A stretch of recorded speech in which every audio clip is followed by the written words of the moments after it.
Evening. मैं cardiologist doctor BL Swami, Ayushman heart care centre Bikaner.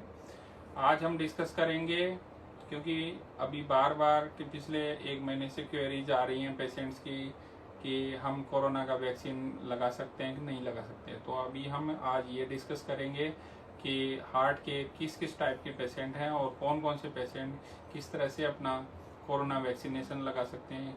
और फिर दूसरी क्वेरी ये है कि मार्केट में अभी 3 तरह की वैक्सीन अवेलेबल हैं, कोवैक्सीन, कोविशील्ड एंड स्पुतनिक। तो हम कौन सी वैक्सीन लगा सकते हैं। और उसके अलावा अभी रिसेंट में पिछले दिनों में ये हो रहा है कि हम कोरोना पॉजिटिव हो गए, अब नेगेटिव हो गए, अब हमें म्यूकोरमाइकोसिस का रिस्क कितना है। तो अभी हम फर्स्ट टॉपिक पे चर्चा करेंगे कि हार्ट के कौन से पेशेंट्स वैक्सीन लगवा सकते हैं।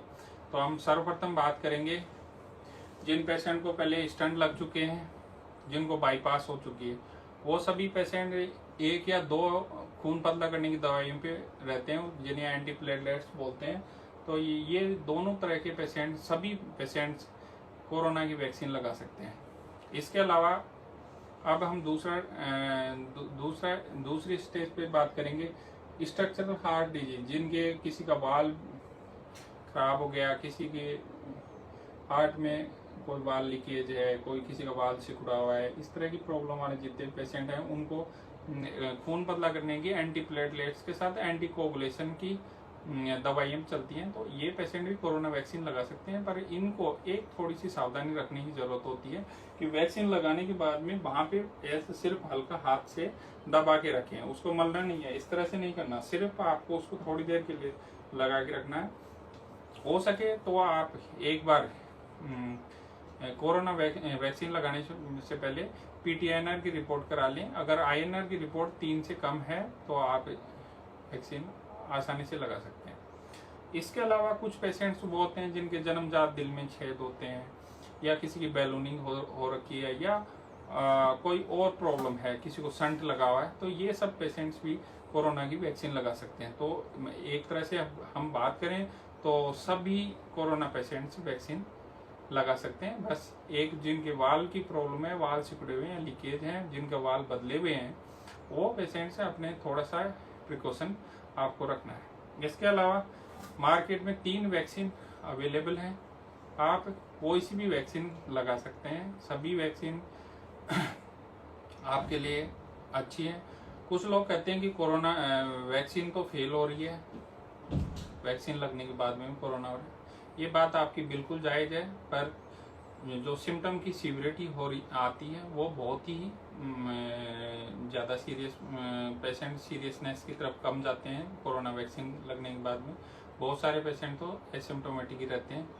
इसके अलावा कुछ पेशेंट हो सकता है कि 1000 में 5 या 10 पेशेंट को बहुत ही ज़्यादा सीवियर सिम्टम भी आए होंगे, पर मोस्टली पेशेंट्स सेफ के लिए ये वैक्सीन सेफ है और कोरोना का इफेक्टिवली पेशेंट्स को बचा रही है। पर फिर भी अपने को मास्क लगाना है, सारे प्रिकॉशंस अपने को 6 फुट की दूरी, और उसके अलावा अपने को हैंड हाइजीन का ध्यान रखना है।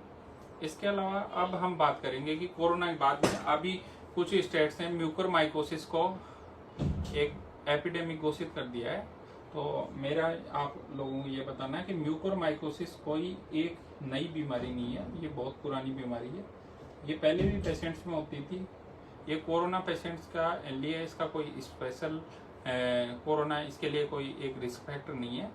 ये बीमारी उन लोगों में होती है जो लंबे समय तक बेड रिडन बिस्तर पे रहते हैं, जिनको डायबिटीज होती है, या जिनकी इम्यूनिटी बहुत वीक हो चुकी है, उन पेशेंट्स को होती है। हर एक कोरोना पेशेंट जो घूम फिर रहा है, चल फिर रहा है, जिसका ऑक्सीजन कोरोना होने के बाद में एकदम ठीक है, उस पेशेंट को, उस बंदे को जो घोड़े की तरह दौड़ रहा है, अपनी मारवाड़ी भाषा में बोलते हैं, तो वो उस बंदे को अगर कोरोना रिकवर होके घोड़े की तरह अगर दौड़ रहा है तो उसको कभी भी म्यूकोरमाइकोसिस या ब्लैक फंगस नहीं होती। ब्लैक फंगस के लिए हमें उन लोगों को अवेयर करना है जो जिनका एज हो चुकी है, जिनकी इम्यूनिटी कम है, जिनको डायबिटीज है, जो किसी इम्यूनोसप्रेसेंट ड्रग्स हैं उन पे जो पेशेंट हैं, उनको इस बीमारी से बचना है। इनकी इसके बचने के लिए इसका क्या उपचार है, ये आज के टॉपिक का हमारा डिस्कशन का पार्ट नहीं है। धन्यवाद।